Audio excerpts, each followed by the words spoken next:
My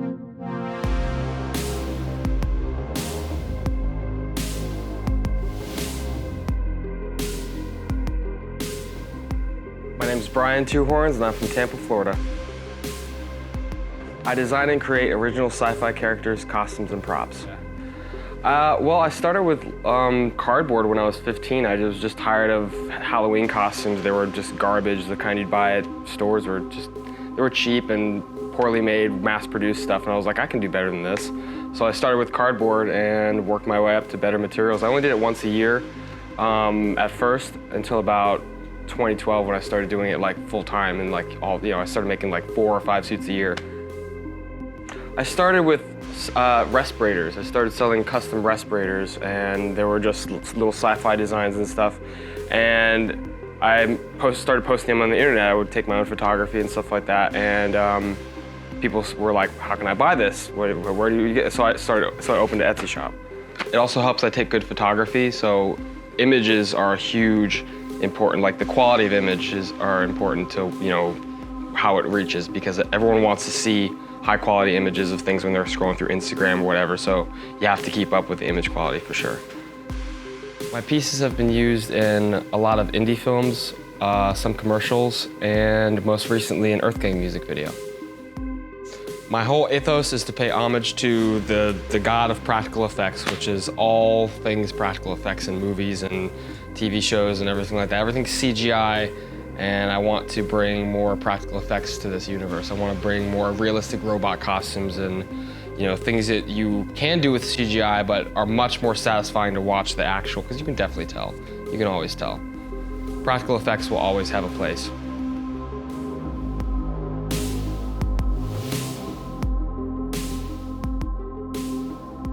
Yeah, it's a little bit visionary. It's like there's a multitude of landscapes and surreal concepts going on through my head, and I'm dragging this ethereal concept into reality a lot of times.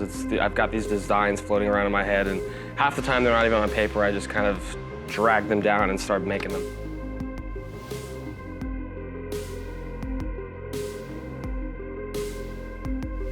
I guess my own unique style. I wouldn't say like I'm better or more special than anyone else. Everyone, when they hone their own specific, I guess, creative energy, like you see so many different styles of art, like you just gotta follow your own kind of passion. I guess what makes me different from other artists is that I'm doing a lot of futuristic cyberpunk designs that are not really in tune with like the utilitarian vibe that you see in a lot of movies. It's really wild and feathers and LEDs everywhere, and like just lots of energetic elements that I'm not really sure where it's going, but it looks cool, so. First I usually I'll start with the face. Usually I'll start with the face. I get a mannequin head which is appropriately sized, and I'll just build off that, and yeah, I have mannequins for the rest of the armor, so. Well, I do everything from just cutting, shaping, heat forming. I use super glue, barge contact cement, all sorts of other thermoplastics, and there's so much that goes into it. Lots of just, gluing and cutting, essentially. It's all free-handed. I use the laser cutter for precision, small little detail parts that I can't do by hand.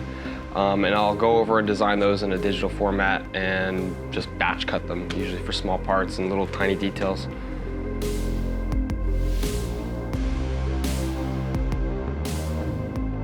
I use vinyl foam, Kydex, PETG, all other kinds of thermoplastics, metal tubing, leathers, polypro webbing, among just a list of other things, just anything I can warp and create to my own whim. I just want to be happy and sustainable like I've been doing now, but I want to be able to delegate more work to other people and work on larger scale projects like art installations. And one of my main goals is to bring the part of my world that I have in my head into experiences for people. So when they walk up to it, there's like performers and big towers and things like that, that can give just a vibe of a different world.